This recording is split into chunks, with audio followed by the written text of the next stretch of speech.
사무엘상 26장 17절에서 25절 말씀입니다. 사울이 다윗의 음성을 알아듣고 이르되 내 아들 다윗아 이것이 내 음성이냐 하는지라. 다윗이 이르되 내 주 왕이여 내 음성이니이다 하고 또 이르되 내 주는 어찌하여 주의 종을 쫓으시나이까. 내가 무엇을 하였으며 내 손에 무슨 악이 있나이까. 원하건대 내 주 왕은 이제 종의 말을 들으소서.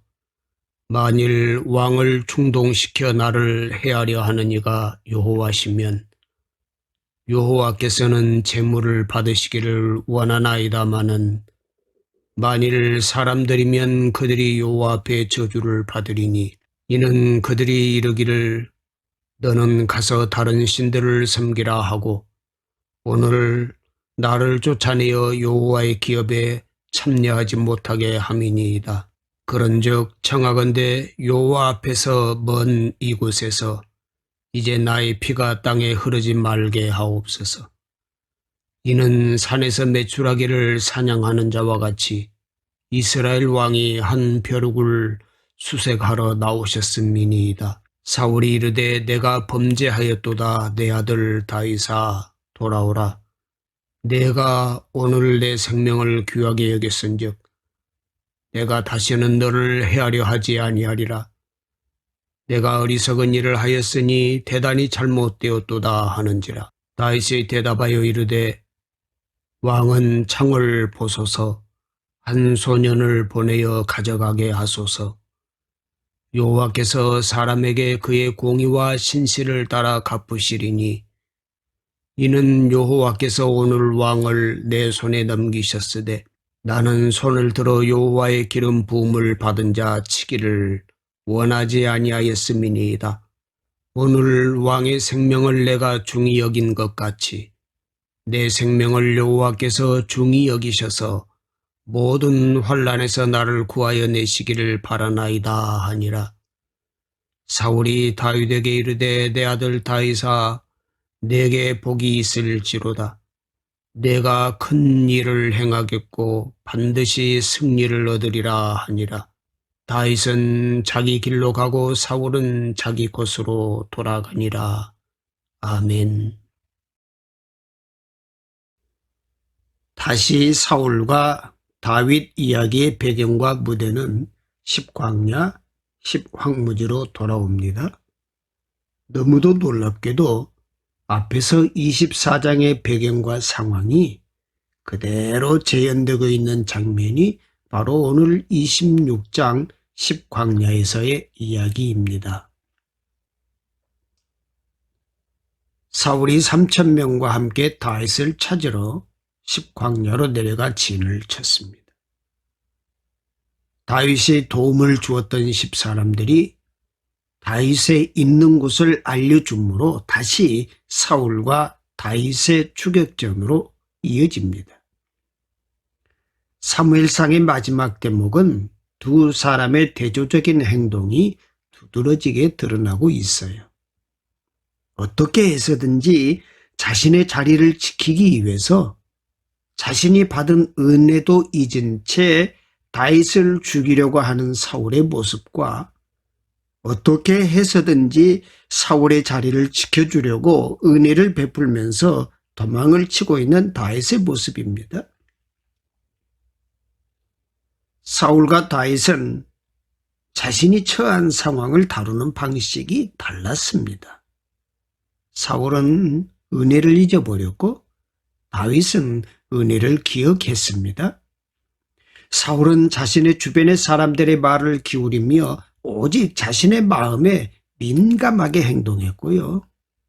다윗은 자신의 주변의 사람의 말에 귀를 기울이지 않고 오직 하나님의 마음에 민감하게 행동했습니다. 종종 사람과 사람 사이에 원수 맺는 일을 보면 그렇게 큰 문제에서 일어나는 일은 별로 없어요. 그저 사소하고 작은 일들 속에서 서운함을 만들어내고 그래서 오해하고 원망하고 미워하고 욕합니다. 정작 어떤 큰 사건이 서로에게 원수 맺게 하는 일보다는 사소한 감정들이, 사소한 상황들이 관계 속에서 원수 맺는 일로 이어지는 경우가 많아요. 하나님의 사람은 신앙의 법칙을 따라서 자신의 인생을 살아가는 사람입니다. 신앙의 법칙이란 하나님이 세우신 법칙을 말하는 것입니다. 출애굽기 23장 4절에 이런 말씀이 있습니다.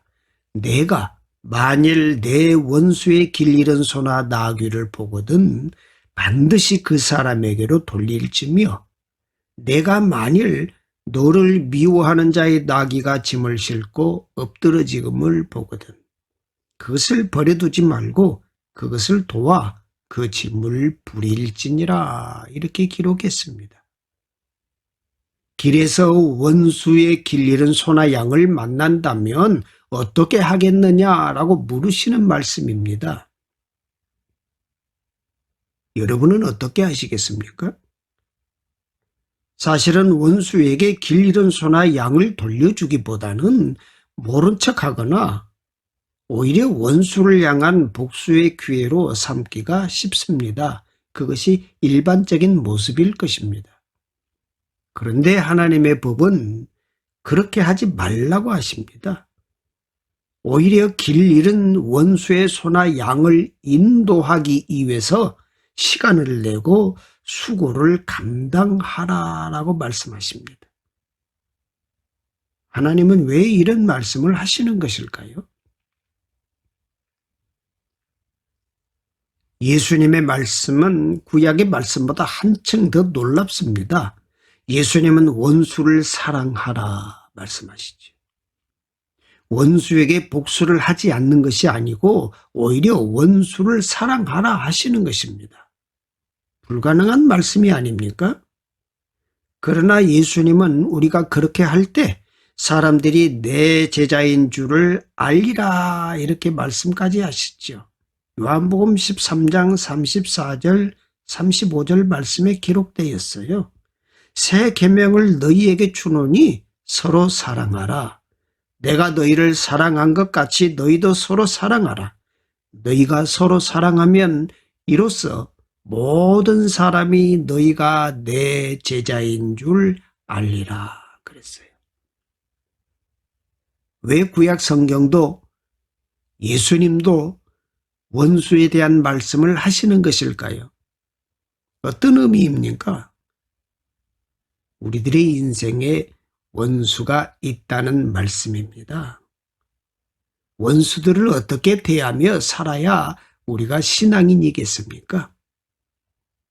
로마서 12장 18절에 할 수 있거든 너희로서는 모든 사람과 더불어 화목하라 그랬어요.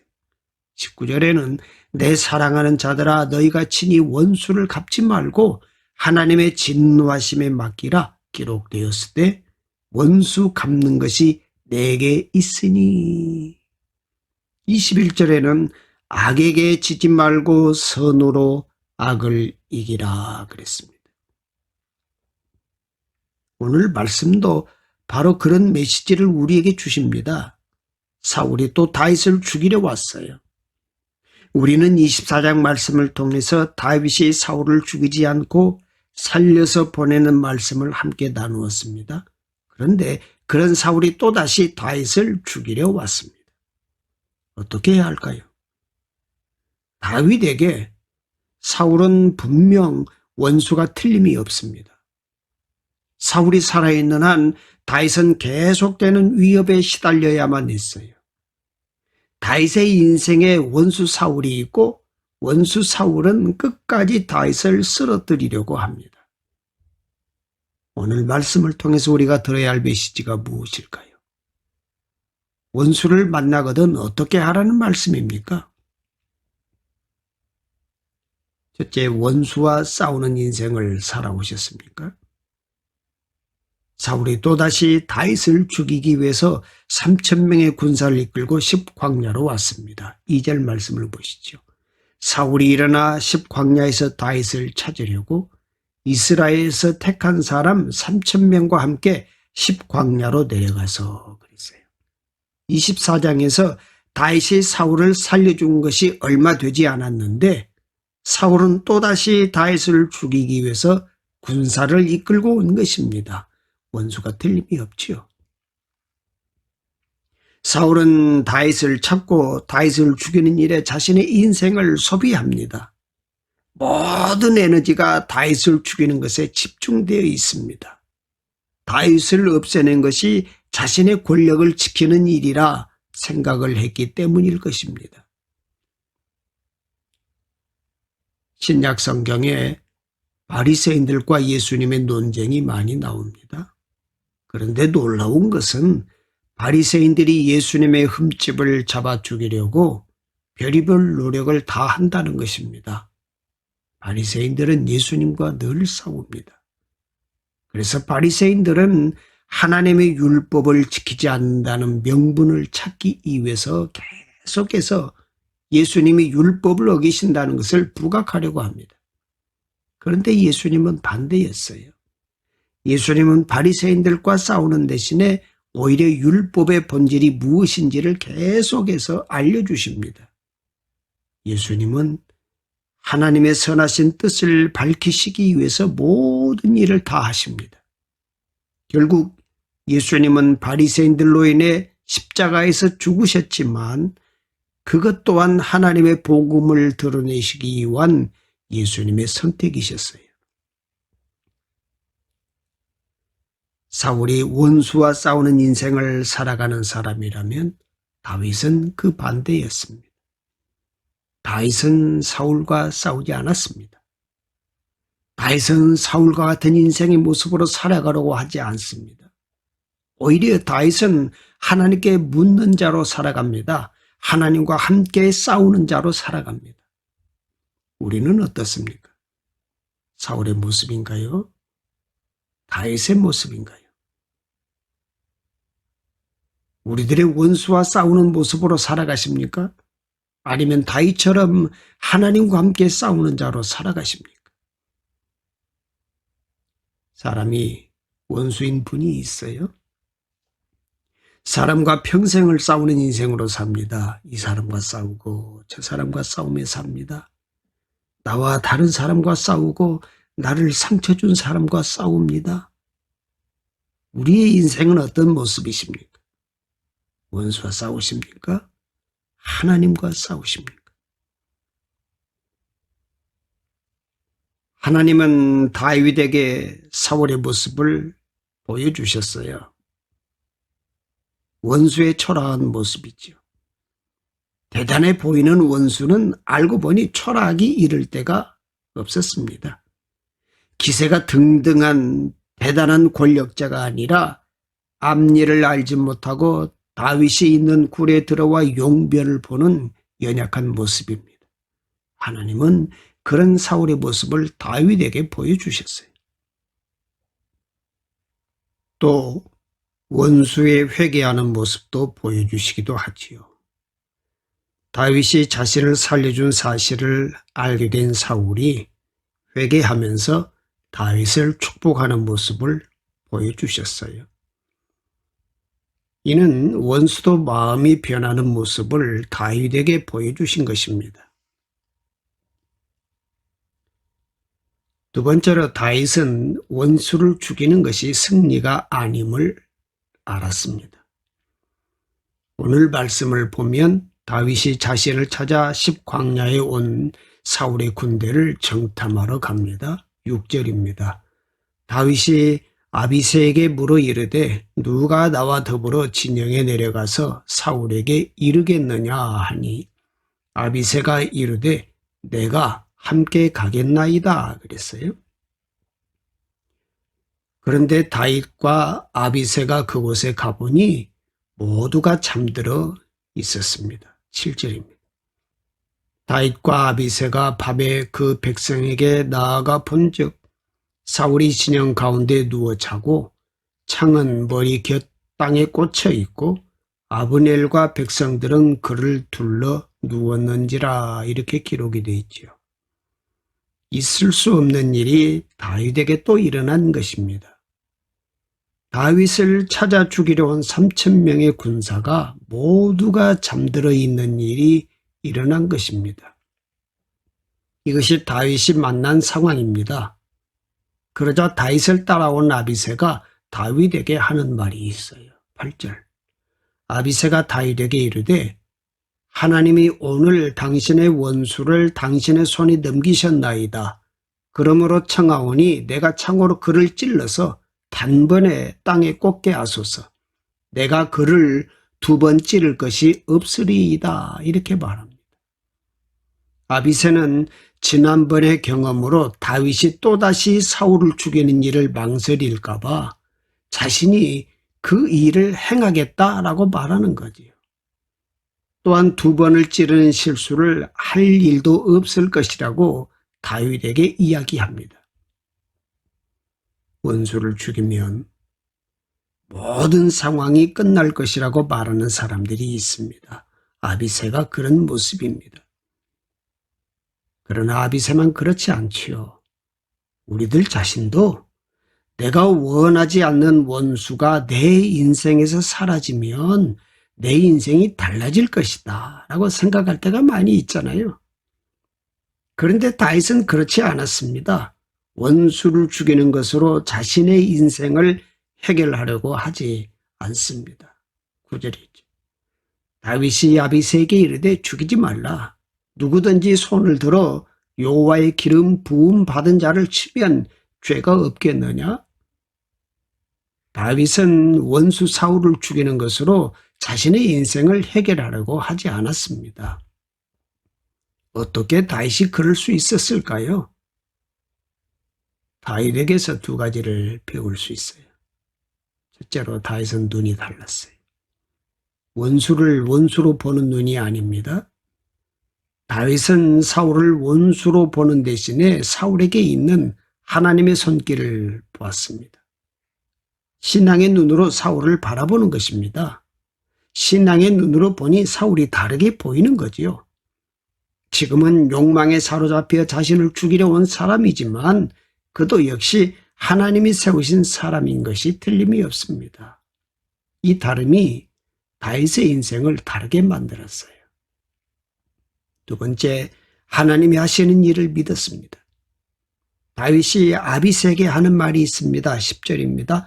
다윗이 또 이르되 여호와께서 살아계심을 두고 맹세하노니 여호와께서 그를 치시리니 혹은 죽을 날이 이르거나 혹은 전쟁에 나가서 망하리라 그랬어요.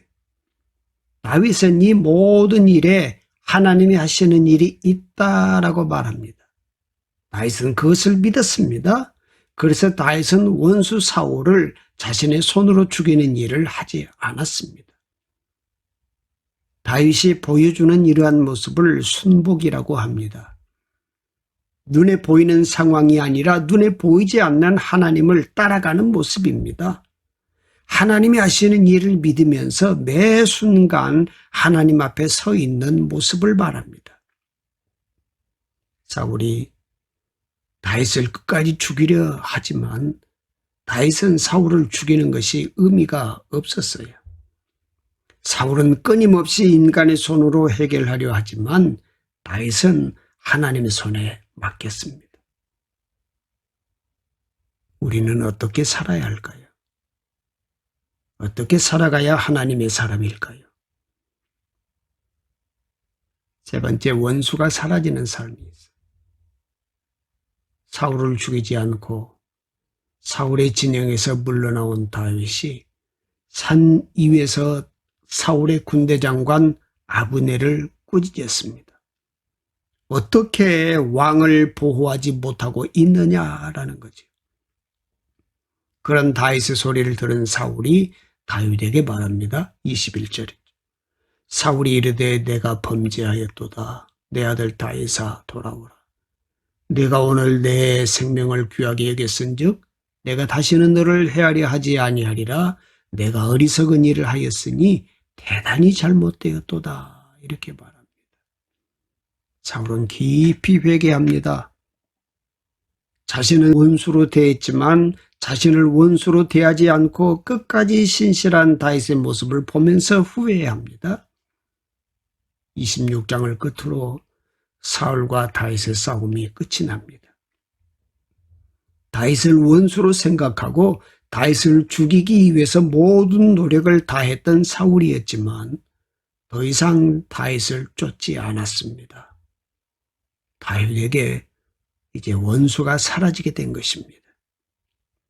원수가 사라지는 삶이란 원수가 원래부터 없는 삶을 말하는 것이 아닙니다.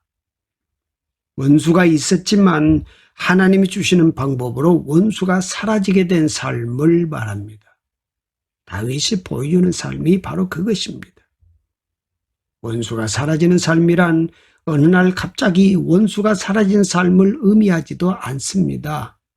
어떻게 다윗은 원수가 사라지는 삶을 만날 수 있었을까요? 지독하게 자신을 죽이려는 원수가 어떻게 사라지게 된 것일까요?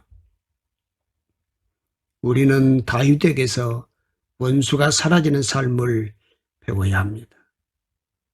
사무엘서는 다윗의 이러한 삶을 우리에게 소개하면서 다윗이 사울에게 했던 말씀을 들려줍니다. 24장 11절을 보세요. 내 아버지여 보소서, 내 손에 있는 왕의 옷자락을 보소서. 내가 왕을 죽이지 아니하고 겉옷자락만 베었은즉 내 손에 악이나 죄가가 없는 줄을 오늘 아실지니이다. 왕은 내 생명을 찾아 헤아려 하시나 나는 왕에게 범죄한 일이 없나이다. 그랬습니다. 다윗은요, 사울을 아버지라고 불러요. 사울에게는 다윗이 원수였지만 다윗은 항상 사울을 아버지라고 고백합니다. 그냥 부르는 이름이 아닙니다. 다윗의 진심이죠. 다윗에게 사울은 원수가 아니라 아버지였던 것입니다. 다윗은 이런 생각과 마음에서 떠난 적이 한 번도 없습니다. 나를 존귀하게 여기지 않고 원수로 대하는 사울이었지만 다윗은 그런 사울을 항상 아버지라고 생각했던 것입니다. 그래서 사무엘하 1장에 가면 사울과 요나단이 블레셋과의 전쟁에서 죽은 소식이 다윗에게 들려옵니다. 그런데 그 소식을 들은 다윗은 전혀 기뻐하지를 않았어요. 오히려 그 소식을 들은 다윗이 통곡하며 웁니다. 그리고 두 용사를 위한 노래를 만들어 불러요.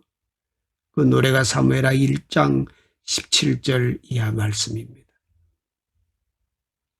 다시 설교의 서론으로 돌아갑니다.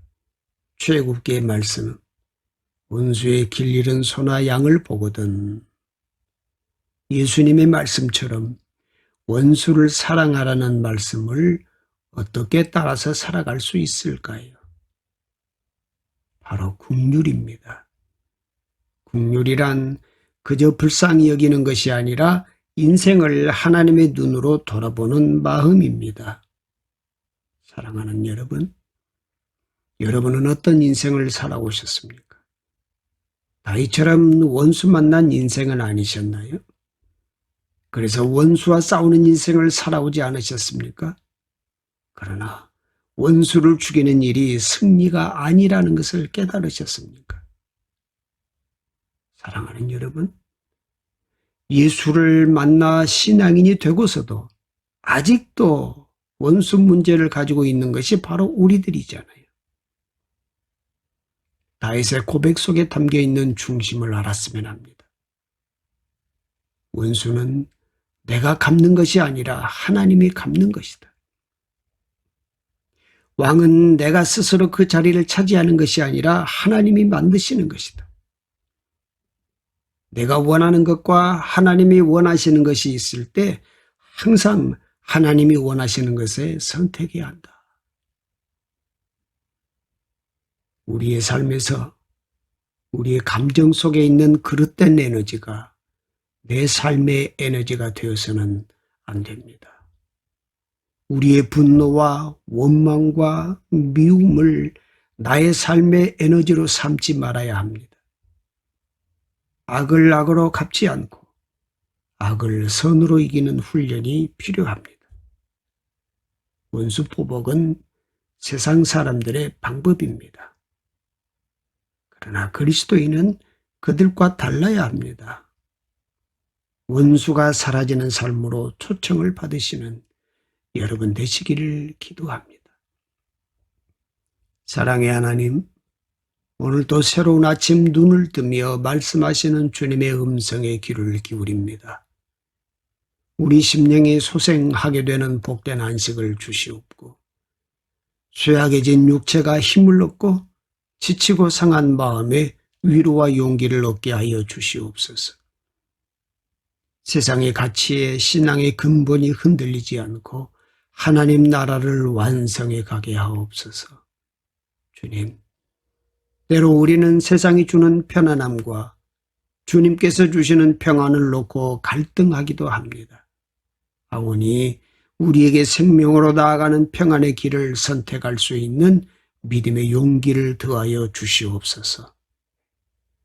우리의 걸음을 인도하시는 주님에게 보조를 맞추며 한 걸음 한 걸음 내디뎌 가게 하옵소서.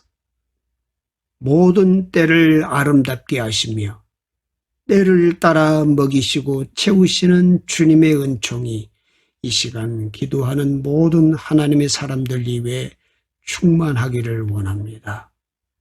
우리의 기도에 응답하신 하나님께 감사드리며 이 모든 기도 우리 주 예수 그리스도의 이름으로 기도드립니다. 아멘.